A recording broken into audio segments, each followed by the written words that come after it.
غافل کر دینے والا تو یہ اسمارٹ فون بھی تو نہیں ہے، ٹھیک ٹھاک نہیں.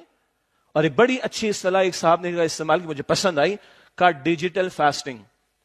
گو کہ جو صوم عربی کا لفظ ہے، انگلش کا فاسٹنگ اس کا ٹرانسلیشن بنتا نہیں ہے، لیکن سمجھتے ہیں ہم چونکہ فاسٹنگ کو، تو انہوں نے کہا کہ بھائی اب ڈیجیٹل فاسٹنگ کی بھی ضرورت ہے.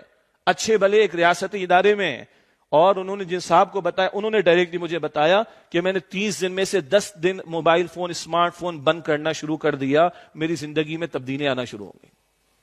بہت مشکل لگے گا مجھے پتا ہے، اتنا اس میں جگڑ دیے گئے ہیں کہ مفر نظر نہیں آتا، لیکن شعوری طور پر کرنا پڑے گا.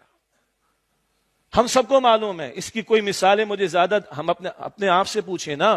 اللہ کے رسول علیہ السلام فرماتے استفتی قلبک، اپنے دل سے فتوا لو، اندر کا مفتی بتا دے گا. ایک صاحب علم نے کہا، بڑی خطرناک بات ہے، پہلے بھی میں نے ذکر کی ہوگی، جس بندے کو اپنے اوپر اعتماد نہ ہو وہ اسمارٹ فون استعمال نہ کرے. آئی ہوپ کہ سمجھ میں آ گئی ہوگی بات، مجھے دیر سے آئی تھی، ہو سکتا ہے آپ کو فوراً آ گئی ہو. تنہائی میں بیٹھ کے سوچئے گا کتنی غفلت ہے آج اللہ کے بارے میں بھی، بندوں کے بارے میں، ماں باپ کے بارے میں، اولاد کے بارے میں، بیوی کے بارے میں، رحمی رشتوں کے بارے میں، استاد شاگرد کے رشتے کے بارے میں، مأمور اور امیر کے رشتے کے بارے میں.